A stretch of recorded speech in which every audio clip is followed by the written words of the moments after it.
اس نے ملکہ زنوبیہ سے مشورہ کیا۔ زنوبیہ چھوٹتے ہی بولی، اپنے مشیروں سے پوچھو۔ پوچھ چکا ہوں، ازینہ نے بتایا۔ زنوبیہ نے چپتے ہوئے لہجے میں سوال کیا، سب مشیروں سے پوچھ چکے ہو؟ اس سے پہلے کہ قصہ گو مزید کچھ کہتا، میں ہاتھ اٹھا کر بولی، ٹھہر جا، آنے والے جمعے کو تجھ سے ملاقات ہوگی۔ عارض نے مجھے حیرت سے دیکھا مگر بولا کچھ نہیں۔ میں نے اسے ٹوکا دیا تو وہ چونکا۔ اسے ساتھ لیے میں سرائی کے مالک کے مکان سے نکل آئی۔ باہر آتے ہی عارض نے پوچھا، یہ اچانک تجھے کیا ہوا اے دینار؟ قصے میں کھو کر تو شاید بھول گیا ہے کہ ہم کون ہیں۔ میں نے مسکرا کر جواب دیا، آنے والے جمعے کو ہم پھر سرائی کے مالک سے ملے اور اس نے اپنے مکان پر قصہ سننے کا بندوبست کر دیا۔ یاد دہانی کے لیے عرض کروں کہ یہ قصہ بھی سرزمین عرب کا ہے۔ قصہ کو نے جہاں سے ملکہ زنوبیہ کا قصہ چھوڑا تھا وہیں سے پھر سنانے لگا۔ زنوبیہ کے سوال کرنے پر حاکم تدمر ازینہ بولا، ہاں میں سب مشیروں سے پوچھ چکا ہوں، ابھی ایک مشیر باقی ہے، اس سے تم نے بات نہیں کی، حالانکہ اس نے ہر موقع پہ تمہیں نہایت مفید مشورے دیے۔ زنوبیہ نے کہا۔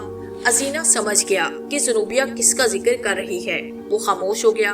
زنوبیہ نے محسوس کیا کہ ازینہ آج لوگی لوز کے ذکر پر برہم نہ ہوا۔ اس نے موقع غنیمت جانا اور دوبارہ یونان کے فلسفے کا ذکر چھیڑ دیا۔ لوگی نوز کے بارے میں وہ ازینہ کی غلط فہمی دور کرنا چاہتی تھی۔ وقت کی بات ہوتی ہے، آج ازینہ کو لوگی نوز کی ضرورت تھی، اس لیے اسے نامانوس کا خیال نہ آیا۔ اس نے زنوبیہ کی باتوں پر صادر کیا اور لونگی نوس کی رہائی کا فیصلہ کر لیا۔ اس کا فیصلہ سنتے ہی زنوبیہ نے کہا، لونگی نوس ہمارے استاد ہے، انہیں لینے کے لیے ہم خود زندان کے در تک جائیں گے۔ پھر زنوبیہ 4 گھوڑوں والے رتھ میں محل سے نکلی۔ رتھ کے ساتھ حاکم تدمر ازینہ کے محافظوں کا خصوصی دستہ تھا۔ راستے میں ایک عظیم الشان سنگی محراب نظر آئی۔ یہ بول دیوتا کے معبد کی محراب تھی۔ بول کا معبد ایک اونچے چبوترے پر تعمیر کیا گیا تھا۔ محراب کے آگے ستونوں والا بازار تھا۔ یہ بازار 1240 گز لمبا تھا، گویا پورے شہر کا مرکز تھا۔ یہاں مختلف چھوٹی چھوٹی گلیاں آبادیوں میں داخل ہوتی تھی۔ شاہی رتھ تدمر کے بڑے قید خانے پہنچ گیا۔ محافظ دستے کے سالار نے قید خانے کے نگران کو لونگی نوس کا رہائی نامہ دکھایا۔ پھر زنوبیہ نفس با نفس لونگی نوس کی کوٹری میں پہنچی۔ لونگی نوس کے چہرے پر حیرت پھیل گئی اور دوسرے ہی لمحے حیرت میں مسرت کا رنگ بھی شامل ہو گیا۔ زنوبیہ کی اشارے پر زندان کے لوہار نے قیدی کو زنجیریں کاٹی۔ لونگی نوس جیسے کسی خواب کے عالم میں زنوبیہ کے ساتھ قید خانے سے نکلا۔ محافظ دستے کے ایک سپاہی نے اسے سواری کے لیے اپنا گھوڑا پیش کرنا چاہا، لیکن زنوبیہ نے اسے روک دیا اور لونگی نوس کو اپنے ساتھ رتھ میں بٹھا لیا۔ ازینہ نے لونگی نوس کو جنگی حالات سے تفصیلی طور پہ آگاہ کیا اور کہا، ہمارا خیال ہے کہ آزمائش کی اس گھڑی میں روم کا ساتھ نہیں چھوڑنا چاہیے، یہ غداری ہوگی، کیونکہ سردست تدمر کو روم سے کوئی شکایت نہیں۔ نیز اگر ایران سے وقتی مفاہمت کر بھی لی جائے تو اس کی کیا ضمانت ہے کہ ایران آئندہ تدمر کی آزاد خود مختار حیثیت برقرار رہنے دے گا؟ یقیناً، لونگی نوس نے کہا۔ اس کا مطلب ہے کہ روم کی حمایت میں ایران سے جنگ کی جائے۔ کیوں؟ ازینہ کے ماتھے پر سلوٹیں پڑ گئی۔ جی ہاں، اس کے سوا کوئی چارہ نہیں، اور پھر قومی حمیت کا تقاضا بھی یہی ہے۔ لونگی نوس نے رائے ظاہر کی۔ لیکن لونگی نوس، ہمارے پاس فوج بہت کم ہے، ہم ایران کے لشکر کا مقابلہ کیسے کر سکتے ہیں؟ تسلیم کے تدمر کے پاس سپاہیوں کی کمی ہے، لیکن کیا آدمیوں کی بھی کمی ہے؟ نہیں، آدمی صرف آدمی ہوتا ہے اور سپاہی ایک ہتھیار بھی ہوتا ہے۔ کیا آدمی کو سپاہیوں میں نہیں بدلا جا سکتا؟ اس کے لیے خاصے وقت درکار ہوگا۔ موت سر پر کھڑی ہو تو آدمی کو سپاہی بننے میں زیادہ وقت نہیں لگتا۔ یہی ہنگامی حالت کا اعلان کر کے ریاست میں جیری بھرتی کا آغاز کر دیا جائے۔ یہی کہنا چاہتے ہو نا تم؟ جی ہاں آقا، غلام یہی کہنا چاہتا ہے۔ لڑنے والوں کی مطلوبہ تعداد اسی طرح فراہم ہو سکتی ہے۔ تم بول رہے ہو لونگی نوس جنگی تعداد سے ہی ہمت اور منصوبہ بندی سے جیتی جاتی ہے۔ یہ سن کر لونگی نوس نے اطمینان دلایا، منصوبہ سازی کے لیے ریاست کے پاس اعلیٰ دماغوں کی کمی نہیں۔ رہی فوج کی قلت تو میں عرض کروں گا کہ یہ خدمت میرے سپرد کر دی جائے۔ میں بستی بستی گھر گھر جاؤں گا اور ریاست کے تمام باشندوں کو غفلت کے خواب سے جگاؤں گا۔ میں ان سے کہوں گا کہ ہم وطنوں اپنی سرزمین کو دشمن کے ناپاک قدموں سے بچاؤ۔ میں انہیں بتاؤں گا کہ جو قومیں غلام بنا لی جاتی ہیں ان کے ساتھ کیا کیا سلوک ہوتا ہے۔ لونگی نوس کا جوش و خروش دیکھنے کے قابل تھا۔ میں لوگوں سے کہوں گا کہ اگر تم چاہتے ہو کہ تمہارے بازار، تمہارے محلے اور تمہارے گھر اسی طرح خستے بستے رہے تو اٹھو، میدان جنگ میں چلو، امن کی خاطر ہمیں جنگ کرنی ہوگی۔ زنوبیہ خاموشی سے سب کچھ سن رہی تھی۔ لونگینوس چپ ہوا تو زنوبیہ نے رائے طلب نظروں سے اسے دیکھا۔ زنوبیہ بولی، لونگینوس کی آواز وقت کی آواز ہے۔ اس آواز پر سب سے پہلے ہم لبیک کہتے ہیں۔ اس مہم میں ہم بھی اس کے ساتھ ایک سپاہی بن کر جائیں گے۔ تم؟ ازینہ اپنی شریک حیات کے جذبے سے ہاتھ سے متاثر ہوا تھا، پھر بھی استجاب سے بولا، زنوبیہ تم؟ ہاں ہم۔ ازینہ گہری سوچ میں ڈوبا۔ چند لمحوں بعد اس نے سر اٹھایا اور بولا، تم دونوں روانگی کی تیاری کر سکتے ہو۔ دوسرے دن لونگینوس اور زنوبیہ ملک کے آزمائے ہوئے شاہ سواروں کے ساتھ محل کے احاطے سے نکلے۔ ازینہ اور ریاست کے دیگر عمائد انہیں شہر سے باہر تک رخصت کرنے آئے۔ الوداع کہنے والوں میں ازینہ کا برادر خرمان بھی تھا۔ لونگینوس اور زنوبیہ ایک ہی رتھ میں سوار تھے۔ انہیں دیکھ کر خرمان کے چہرے پر ہوائیاں اڑ رہی تھی۔ اس کے دل کی حالت لونگینوس کے سوا کوئی نہ جان سکا۔ قافلہ شہر سے دور آ چکا تھا۔ لونگینوس نے زنوبیہ کو مخاطب کیا، ملکہ۔ اس سے پہلے وہ کچھ اور کہتا، زنوبیہ نے ایک ادا سے پوچھا، تم ہمیں ملکہ کیوں کہتے ہو؟ اس لیے کہ آپ ملکہ ہیں۔ درست، مگر ہم زنوبیہ بھی تو ہیں۔ لونگینوس کے ہونٹوں پر لرزش ہوئی، لیکن وہ کچھ کہہ نہ سکا۔ تیز رفتاری کے سبب رتھ ہچکولے کھا رہا تھا۔ زنوبیہ ہچکولوں کے ساتھ ڈولتے ہوئے ہنس پڑی۔ لونگینوس کو ایسے لگا جیسے گھوڑوں کی ٹانپیں اس کی کھنک خسی کے ساتھ تال دے رہی ہوں۔ وہ از خود رفتہ ہوا، اس کی آنکھیں مچ گئیں، اسے وجد سا آنے لگا۔ نہ جانے کتنا وقت اور کتنا سفر اسی طرح گزر گیا۔ لونگینوس، تم کچھ کہہ رہے تھے، ہم منتظر ہیں۔ وہ سیدھا ہو کر بیٹھا اور بولا، پہلی منزل آنے والی ہے، اسی اسنا میں آپ اپنے خطاب کی تیاری کریں۔ میں آپ کو ایک نقطہ خاص طور پر ذہن نشین کرانا چاہتا ہوں۔ زنوبیہ پوری طرح سے متوجہ ہوئی تو لونگینوس نے کہا، لوگوں کے سامنے آپ کو جس بات پر زور دینا ہے وہ یہ ہے کہ ہم عرب ہیں اور ایک غیر عرب قوم نے ہم پہ حملہ کر دیا۔ ہم سمجھ گئے۔ زنوبیہ نے اس کی بات سے اتفاق کیا۔ واقعی تدمر کے باشندوں کے سامنے یہ بات زیادہ کارگر نہیں ہوگی کہ ایران کی روم پر چڑھائی کر دی ہے اور ہمیں روم کے دفاع میں لڑنا ہے۔ جی ہاں، گویا یہ جنگ ایرانیوں اور رومیوں کی نہیں بلکہ عرب اور عجم کی جنگ ہے۔ زنوبیہ کی للکار تاریخ میں عرب قومیت کے لیے بلند ہونے والی پہلی آواز ثابت ہوئی۔ عرب کا صحرا آزادی کے نعروں سے گونجنے لگا۔ زنوبیہ کی شخصیت اور خطابوں نے ملک بھر میں آگ لگا دی۔ زنوبیہ کا کارواں دوریوپس، رماسا اور دوسرے مکانات سے گزرتا ہوا واپس آیا تو ہزاروں جاں نثار اس کے ساتھ تھے۔ ازینہ نے محل کے پھاٹک پر قافلے کا استقبال کیا۔ جنگ اویسا کے مقام پر ہو رہی تھی۔ تدمر کے جیالے رجز پڑتے ہوئے آگے بڑھ رہے تھے۔ ہم عرب ہیں، دشمن کا وار پشت پر نہیں سینے پر روکیں گے۔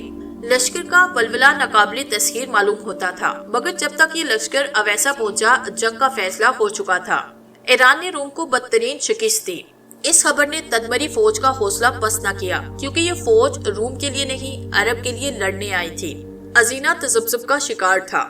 لونگینوس نے آگے بڑھ کے حملہ کرنے کا مشورہ دیا۔ زنوبیہ اور زبدہ نے بھی لونگینوس سے اتفاق کیا۔ زبائی حملے کے حق میں نہیں تھا۔ لونگینوس نے اس سے کہا، اگر ہم اس وقت پیٹ دکھاتے ہیں تو ہمیں ابھی سے شکست کے لیے تیار رہنا ہوگا۔ زبائی کی سمجھ میں یہ بات آ گئی۔ اس نے بھی تلوار سونت لی، بولا، ہم شہنشاہ روم کو دشمن کی قید سے نکال کر دم لیں گے۔ لشکر جوش میں آگے بڑھا۔ ایرانی مطمئن تھے کہ شہنشاہ روم کی شکست کے بعد کوئی ان کا مقابلہ نہیں کرے گا۔ ایران کے شہنشاہ شاپور کو جب خبر ملی کہ تدمر کے صحرائی پیش قدمی کر رہے ہیں تو اسے یقین نہیں آیا۔ ایرانیوں پر عربوں کا حملہ بپڑے ہوئے شیروں کی طرح تھا۔ وہ جس صف میں گھس جاتے کوہرام مچ جاتا۔ ہزاروں ایرانی موت کے گھاٹ اتار دیے گئے، مگر روم کے شہنشاہ کو اس کی قید سے نہ چھڑایا جا سکا۔ ازینہ کو پرسی پولیس کے قریب ایک موبت کے کاہن سے شہنشاہ روم کے قتل کی اطلاع ملی۔ وہ بسط رنجو اندو موبت میں گیا۔ ایرانیوں نے درین کی کھال اتار کر اس میں بھس بھر دیا اور اسے ایک نمایاں جگہ لٹکا گئے۔ اس کے قتل پر ازینہ نے اپنی فوج میں ذرا بھی جوش نہ دیکھا۔ روم میں نئے شہنشاہ کی تاج پوشی ہو گئی۔ نئے شہنشاہ نے ازینہ سے وفاداری کی تجویز کے لیے اپنا ایک با اختیار سفر تدمر روانہ کیا کہ تدمر بستور سلطنت کے زیر سایہ رہے گا۔ تدمر کے تمام ارکان دولت نے اپنے سربراہ ازینہ کا فیصلہ دل سے قبول کیا، لیکن شہزادہ خرمان کینہ توزی سے باز نہ آیا۔ اس نے ازینہ کے خلاف بھڑکایا۔ ہم دربار روم کے معزز سفیر کی خدمت میں ایک اہم اطلاع لے کر حاضر ہوئے ہیں۔ اس نے سفیر کو اعتماد میں لے کر رازدانہ سرگوشی کی۔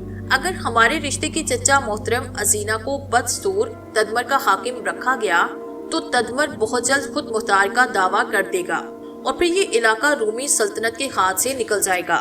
سفیر کے کان کھڑے ہو گئے، کہنے لگا میں اس اطلاع کے لیے شہزادے کا لشکر گزار ہوں، لیکن اس بات کا ثبوت صاف ہے جناب، خرمان نے کہا۔ آپ کے علم میں ہوگا حالیہ جنگ میں تدمر کی سپاہ نے روم کی خاطر پیش قدمی نہیں کی، اس کے پیش نظر محض اپنے علاقے کا دفاع تھا۔ یہی وجہ ہے کہ شہنشاہ دیرین کے بے رحمانہ قتل کے بعد جنگ فوراً بند کی گئی اور ایرانیوں سے انتقام نہیں لیا گیا۔ قصہ گو نے بڑی ہی خوبصورتی کے ساتھ سارا قصہ سنایا۔ پھر آرس نے پوچھا کہ اے قصہ گو، شہزادہ مارا گیا ہوگا؟ قصہ گو اچانک یوں چونک اٹھا جیسے خیال و خواب کی دنیا سے واپس آنے میں اسے دیر لگ گئی ہو۔ میں نے آرس کو مخاطب کیا، اے طبیب، قصہ ابھی ختم نہیں ہوا۔ قصہ گو اب اپنے ہاتھ میں لوٹ آیا تھا، کہنے لگا قصہ ختم تو نہیں ہوا، لیکن کیا؟ ملکہ جنوبیہ کا قصہ اب ختم ہونے والا ہے، مگر میں بہت تھک گیا ہوں، اجازت ہو تو آئندہ جمعے کو۔ ٹھیک ہے۔ میں نے قصہ گو کی بات کاٹی اور اٹھ کھڑی ہوئی۔ وہب الملات نے اپنے مقابل کو گھوڑے سے گرایا، گھوڑا زور سے ہنہنایا اور سوار نیچے آیا۔ سوار کے ساتھ گھوڑا بھی گرنے کے بعد گھوڑا اٹھنے کی کوشش میں تھا کہ وہب الملات اچھل کر اس پر سوار ہوا۔ اس کی تلوار دشمنوں کے خون میں ڈوبی تھی۔ وہ دیر تک دشمنوں سے اکیلا لڑتا رہا۔ زبدہ اب تک دشمنوں کا حصار توڑ کر اس تک پہنچنے میں کامیاب نہ ہو سکا۔ خرمان اب تک وہب الملات سے دور تھا۔ وہب الملات نے ایک رومی سپاہی کے سینے میں تلوار اتارتے ہوئے خرمان کو دیکھا اور لمحہ بھر کو ادھر متوجہ ہو گیا۔ رومی سپاہیوں کو موقع ملا، انہوں نے وہب الملات پر حملہ کرتے ہوئے زور کا نعرہ لگایا۔ دوسرے ہی لمحے بیک وقت کئی تلواریں وہب الملات کے جسم میں پیوست ہو گئی۔ وہ منہ کے بل گھوڑے سے گرا، اس کا جسم رومی سپاہیوں کے گھوڑوں نے رون ڈالا۔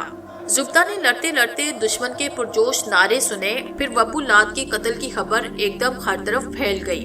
اسی رات آدھی رات کے قریب لونگینوس نے غمزدہ ملکہ کو ایک سانڈنی پر سوار کیا اور تنہا اسے محل سے نکال لے گیا۔ بدقسمتی سے دشمن کو بروقت سنگن ہو گئی۔ رومی سواروں کا ایک مشتعل بردار دستہ طاقوں میں دوڑا، مگر زنوبیہ اور لونگینوس دریائے فرات عبور کرنے سے پہلے گرفتار کر لیے گئے۔ روم جنگ جیت چکا تھا۔ زنوبیہ اور لونگینوس زندان میں پہنچ چکے۔ باہر کی دنیا سے ان کا تعلق بالکل ٹوٹ گیا۔ ایک دن زنوبیہ نے لونگینوس سے کہا، تعجب ہے کہ ہم اور تم اب تک زندہ کیسے ہیں؟ تمہیں کوئی خطرہ نہیں؟ لونگینوس کافی اداس آواز میں بولا، خرمان تمہیں شہنشاہ روم سے مانگ لے گا۔ زنوبیہ کا چہرہ دہک اٹھا، کہنے لگی، اگر ایسا ہوا تو یقین کرو ہمیں ہاتھ لگانے سے پہلے موت کی نیند سو جائے گا۔ لونگینوس کی بات صحیح ثابت ہونے میں دیر نہ لگی۔ ایک دن ملکہ زنوبیہ اور لونگینوس کو زندان سے نکالا گیا۔ دونوں کے پیروں میں زنجیریں پڑی تھی۔ انہیں تدمر کے نئے حاکم خرمان کے دربار میں لے جایا گیا۔ جس مسن پر کبھی زنوبیہ بیٹھتی تھی، آج اس پر خرمان بیٹھا تھا۔ ایک سپاہی نے آگے بڑھ کر ان دونوں کے سر زبردستی خرمان کے سامنے جھکائے۔ لونگینوس نے گردن اٹھا کے قہر آلود نظروں سے خرمان کو دیکھا، پھر بلند آواز میں بولا، بدبخت گستاخ، کیا تو بھول گیا کہ میں تیرا استاد ہوں اور یہ خاتون تدمر کی ملکہ زنوبیہ ہے جو تیرے لیے ہمیشہ قابل تعظیم رہی۔ ہم نے تم دونوں کی زندگی بچائی ہے۔ عالی مرتبت شہنشاہ تم دونوں کو قتل کر دینا چاہتے تھے، صرف ہماری وجہ سے انہوں نے تمہاری جان بخشی کی۔ خرمان نے چند لمحے توقف کیا، پھر بولا، لونگینوس میرے استاد، تمہیں یونان واپس آنے کی اجازت ہے، اور جہاں تک ملکہ عالیہ کا تعلق ہے تو یہ ملکہ عالیہ رہیں گی۔ زنوبیہ کی مٹھیاں بھینچ گئی۔ خرمان نے سپاہیوں کو حکم دیا، ان دونوں کی زنجیریں کاٹ دی جائیں۔ زنوبیہ اور لونگینوس کی زنجیریں کاٹ دی گئی۔ زنجیریں کرتے ہی زنوبیہ نے تیزی کے ساتھ ایک سپاہی کی پیٹی سے خنجر کھینچا اور بپری ہوئی شیرنی کی طرح خرمان پر جھپٹ دی۔ اس سے پہلے کہ خرمان کے محافظ تلواریں کھینچ دے، زنوبیہ نے خرمان کو تخت سے گھسیٹا اور پے در پہ وار کرنے لگی۔ خرمان نے دیکھتے ہی دیکھتے دم توڑ دیا۔ تدمری درباریوں نے نعرہ بلند کیا، بنتے زبائی زندہ باد۔ دربار میں جو رومی سردار موجود تھے انہوں نے تلواریں اٹھائی، مگر ان کی تعداد کم تھی۔ تدمر کے لوگوں نے انہیں ٹھکانے لگایا۔ دربار میں خون ہی خون پھیل گیا۔ مقابلہ سخت تھا۔ تھوڑی ہی دیر کے بعد دوبارہ ملکہ زنوبیہ کی حکمرانی کا اعلان کر دیا گیا، مگر لونگینوس مطمئن نہیں تھا۔ اس نے تہلیہ ہوتے ہی زنوبیہ سے کہا، جن سرداروں کی مدد سے تخت دوبارہ ملا ہے وہ ابن الوقت ہیں، سخت مطبی ہیں، ان پر بھروسہ نہیں کیا جا سکتا، ہم یہاں خطرے میں ہیں، ہمیں یہاں سے چپ چاپ نکل جانا چاہیے۔ زنوبیہ بولی، نہیں، ان میں سے کافی افراد ہمارے وفادار ہیں، ہرمان کا فتنہ ختم ہو چکا ہے، اب کوئی تدمر کا دعوے دار نہیں، شہنشاہ روم بھی واپس جا چکا ہے، وہ اگر آ گیا تو ہم اس سے لڑ لیں گے۔ زنوبیہ پرعزم آواز میں بولی۔ شہنشاہ روم اور یلیا بھی سہلیس پارٹ نہیں پہنچا تھا کہ اسے خبر ملی تدمر میں بساط الٹ گئی ہے۔ لونگینوس کی شخصیت اور سرگرمیوں کے بارے میں بھی اسے تفصیل سے بتایا گیا، وہ پہلے بھی لونگینوس کا نام سن چکا تھا۔ اس دو گلے عرب کو ہم زندہ نہیں چھوڑیں گے۔ تدمری افواج کو سنبھلنے کا موقع نہ مل سکا، وہ بہت بہادری سے لڑی مگر شکست کھا گئی۔ لونگینوس اپنے شہر خمس پہنچ چکا تھا، زنوبیہ اس کے ساتھ تھی۔ خمس والوں نے لونگینوس کا ساتھ دینے سے انکار کیا کیونکہ انہیں تدمر کے قتل عام کی خبریں مل چکی۔ وہ بے حد ڈرے ہوئے تھے اور ریلیا کو لونگینوس اور زنوبیہ کی گرفتاری میں کوئی دقت پیش نہ آئی۔ لونگینوس کو بھاری زنجیروں میں شہنشاہ روم کے حضور پیش کیا گیا۔ شہنشاہ اسے دیکھتے ہی آگ بگولا ہوا، بد نصیب تو ایک عالم فاضل انسان ہے، لیکن افسوس کہ تو نوشتہ دیوار نہ پڑھ سکا۔ بادشاہ سلامت بھی اپنا نوشتہ دیوار نہیں پڑھ سکے ہیں۔ لونگینوس نے سکون سے کہا، روم زیادہ عرصے عربوں کو غلام نہیں رکھ سکتا، یہ قوم اب جاگ اٹھی ہے۔ اور یلیا بگڑ کر بولا، مگر تو عرب کب ہے؟ میری ماں شامی تھی، لہٰذا میں عرب ہوں اور اپنے عرب ہونے پر مجھے فخر ہے۔ یلیا نے تیش میں حکم دیا کہ تدمر کی باغی عورت کو لایا جائے اور اس کے سامنے اس بدزبان کو قتل کیا جائے۔ زنوبیہ کو لایا گیا، اس کا چاند اب تک مانت نہیں پڑا تھا۔ شہنشاہ روم نے زنوبیہ کو دیکھا تو دیکھتا رہ گیا۔ زنوبیہ پایا سنجید تھی اور اس کا حال خراب تھا، پھر بھی وہ ایک ملکہ معلوم ہو رہی تھی، اور یلیا سمجھا کہ زنوبیہ کی کس خوبی نے عربوں میں ایک نئی روح پھونک دی تھی۔ زنوبیہ کو دیکھ کر لونگینوس کے چہرے پر شادابی آئی۔ جب تک اس کی گردن تن سے جدا نہ کر دی گئی، اس کی نظریں زنوبیہ کی طرف اٹھ رہی تھی۔ ادھر لونگینوس کا سر کٹ کے گرا، ادھر زنوبیہ غش کھا کے گر پڑی۔ زنوبیہ کو ہوش آیا تو شہنشاہ روم اسے اپنے ساتھ روم لے جا رہا تھا۔ بے ہوشی ہی میں اسے زیورات اور جواہر پہنا دیے گئے۔ شہنشاہ کے جلوس میں زنوبیہ کی سواری سب سے نمایاں تھی۔ اسے ایک رتھ میں بٹھا دیا گیا۔ رتھ کے چاروں مسلح رومی سوار تھے۔ شہنشاہ اسی شان سے روم کے دارالحکومت میں داخل ہوا اور یلیا نے زنوبیہ کی جان بخشی کی، اور تو اور دلی کے مقام پر اسے ایک عالی شان قصر سکونت کے لیے دے دیا گیا۔ قصر میں زنوبیہ کے واسطے زندگی کی تمام آسائشیں فراہم کی گئی، مگر اس نے موقع ملتے ہی زہر کھایا۔ یہ زہر ایک انگوٹھی میں تھا جو تدمر کی نامور ملکہ زنوبیہ کی انگلی میں ہمیشہ جگمگاتی رہتی تھی۔ حقیقت یہ ہے کہ قصہ کو نے سما باندھ دیا۔ تدمر کی زنوبیہ کا چہرہ یوں میری آنکھوں میں گھوما جیسے سب میں اپنی آنکھوں سے دیکھ رہی ہوں۔ اسے بہرحال قصہ کو کا کمال ہی کہا جائے گا کہ اس نے اپنے ہنر سے ایک مردہ زمانے کو زندہ کیا۔ سو میں نے اس کی تعریف میں کہا، تو نے ہمیں ہمیشہ خوش کیا، سو اب ہم پر لازم ہے کہ تجھے خوش کریں۔ قصہ کو میرا اشارہ سمجھا اور بولا، مگر سرائے کے مالک، میں نے اس کی بات کاٹی، فکر نہ کر، تجھ سے جواب طلبی نہ ہوگی، ہم اپنی مرضی سے تجھے انعام دے رہے ہیں۔ دینار میرا نام بھی تھا اور اس قیمتی سکے کا نام بھی جو ساری مملکت میں چلتا تھا۔ دینار صرف سونے کے سکوں کو کہتے تھے۔ میرے ماں باپ نے مجھے بہت قیمتی جان کر ہی شاید میرا نام دینار رکھا تھا۔ قصہ کو میں نے 10 دینار سکھ دیے تو اس نے اٹھ کر فرشی سلام کیا۔ اس عرصے میں عارض کے ساتھ میں اس مکان سے نکل آئی، پھر ہم واپس خربیہ آئے۔ بغداد میں اب میری توقیر پہلے کی نسبت خاصی بڑھ گئی تھی۔ عالم سوما سے میرا رابطہ اب تک بحال تھا، تعلیم جاری تھی، بلکہ یہ کہنا زیادہ مناسب ہے کہ اپنے آخری مراحل میں تھی۔ سوما سے میں بہت کچھ سیکھ چکی تھی۔ اگلے دن وقت مقررہ پر جب میں اس کے پاس پہنچی تو بولی، اے سوما، تو نے مجھ سے ایک ایسے عمل کا ذکر کیا تھا جو مختلف زمانوں اور نئے جہانوں کی سیر کرا سکتا ہے۔ وہ گزرے ہوئے زمانے بھی ہو سکتے ہیں اور آنے والے بھی۔ تو نے بتایا تھا کہ وہ عمل صرف جنات کر سکتے ہیں۔ اسی عمل کے ذریعے دنیا میں بولی جانے والی مختلف زبانوں کی آگاہی بھی میرے لیے دشوار نہ ہوگی۔ تجھے یاد آیا؟ ہاں، کیوں نہیں ہے دینار، مجھے سب یاد ہے۔ تو بتا تیرا کیا ارادہ ہے؟ میں وہ عمل کرنا چاہتی ہوں۔ سوما کچھ دیر چپ رہا، پھر بولا، اچھا تو عمل شروع کر، باقی باتیں بعد میں ہوں گی۔ تو پھر کل رات میری بات پوری نہ ہوئی تھی کہ عارج بولا، اے سوما، ہم تجھے کل سوچ کر بتا دیں گے۔